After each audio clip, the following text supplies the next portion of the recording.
there's talks of SA Rugby announcing how much they're going to have to cut, potentially up to R1 billion in a worst case scenario.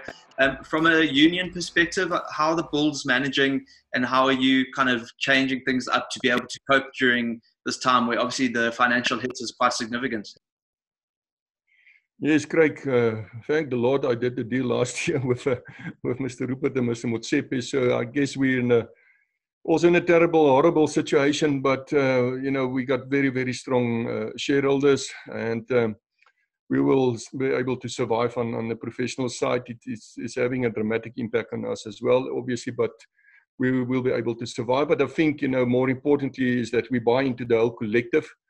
At the end of the day, it doesn't help if only the Bulls are still standing. So, but it's very negative in terms of the financial impact. And then, as I mentioned, on the amateur side, just as bad. There's a lot of club managers that earns a little bit of salary that doesn't earn anything at this stage. Players there as well, and people that look after the facilities, etc. So we will be launching in the next week a president fund here at the Blue Bulls. I guess that will be unique to anybody else that will look after this specific situation for the clubs and the youth programs of the union as well. And this will be much thanks to the shareholders that will assist me in terms of that. Sure. No, that's good to hear. At least there are some light at the end of the tunnel, perhaps.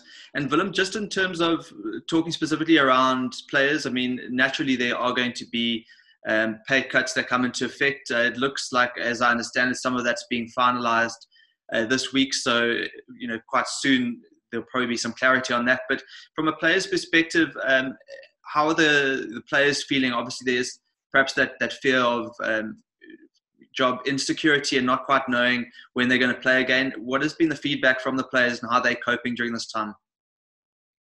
Yeah, obviously, Craig. I mean, for a start, being a professional rugby player is a hell of an insecure job, to say the least. So this is uncertain times. They also got families. They also got, got to pay and buy for what they're used to. So it's tough times. But I think, as a collective, all the role players have accepted that, if we want to save the industry and even save the game for that matter, then we'll need to sacrifice everyone, not just the players, the full-time personnel, everybody involved is taking the knocks. So it's a collective, and it's the only way we will be able to survive. Sure. And Willem, there's been a bit of talk and some reports about player movements at the Bulls. I don't know if you could provide a little bit of clarity on who may be leaving. I know there was talk over the weekend of Johnny Kotze having put in that he'll be leaving. I've heard similar things with Berg Odendaal and Jean-Andre Kruger, but then Sintu Manjesi is another guy who's been linked with a contract at the Bulls. Could you just touch on maybe player movements, who's coming and who might be going? Yes, Craig. Obviously, when we appointed the new director of rugby, Jake White, this is the natural thing that happens. A new coach come in. He's got certain players that will form part of his vision and strategy going forward, and other players that he doesn't see fit to fill that position or that strategy of his. So, there is a lot of rumors at this stage. I think Jake, every agent is calling him 12 times a day because of the uncertain times as well.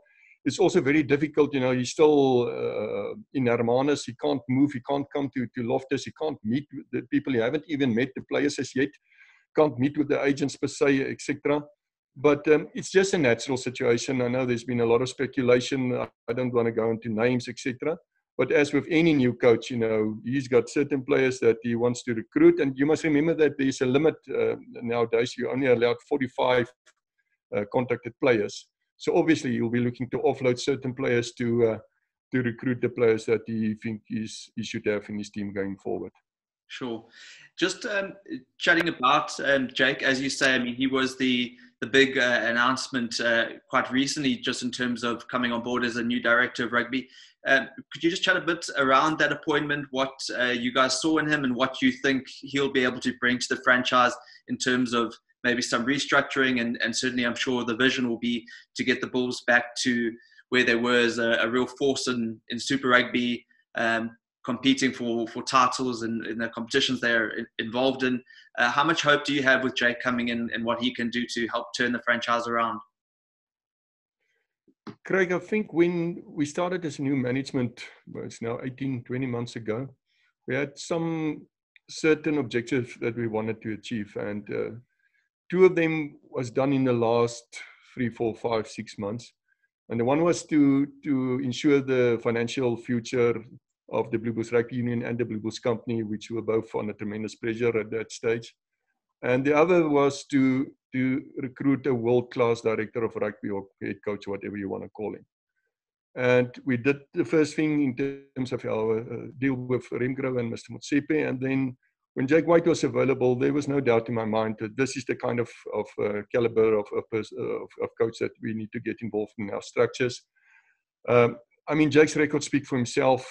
I don't have to go into that. World Cup winner, Junior World Cup, Tri-Nations, Japanese Top League, whatever.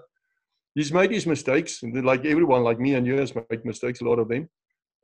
He's learned. He's been involved in every continent, just about all over the world in terms of, and he's gained a hell of a lot of exposure with that as well.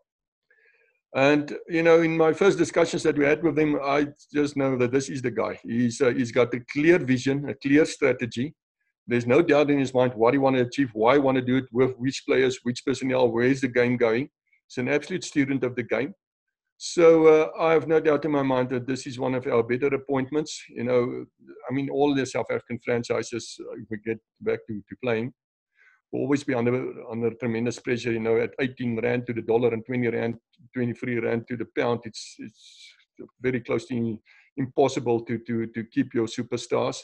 You also now have a salary cap, which we also have to adhere to. But you still, you know, if you're clever, South Africa still produces immaculate rugby players from our school systems, etc. So if you recruit clever, and the one thing I've seen from Jake, and in talking to him 100 times a day, is that when he recruits certain players, it's with a specific plan in, and that's very important. You know, he seems to be able to build a team.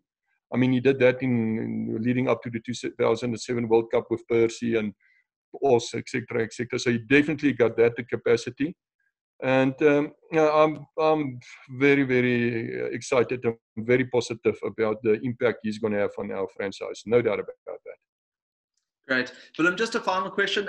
If we just rewind a little bit and just look at the start of Super Rugby, obviously there were some difficult results for the Bulls, and last year the team maybe surprised many with how well they did, but then the squad went through quite a lot of player departures and kind of had to rebuild again, and potentially now we're going to see another rebuilding phase with the squad being restructured and new coaching staff and so on. For you, what sort of time frame do you look at in terms of getting the squad that Jake wants and that you want, and then getting the team back to a point of consistent results? What, you know, how long do you think is required to get to that point? Craig, I think if you go and you look at our golden years, let's say they're from 2006 to 2010, when we won Super Rugby 3 times and Currie Cups, etc.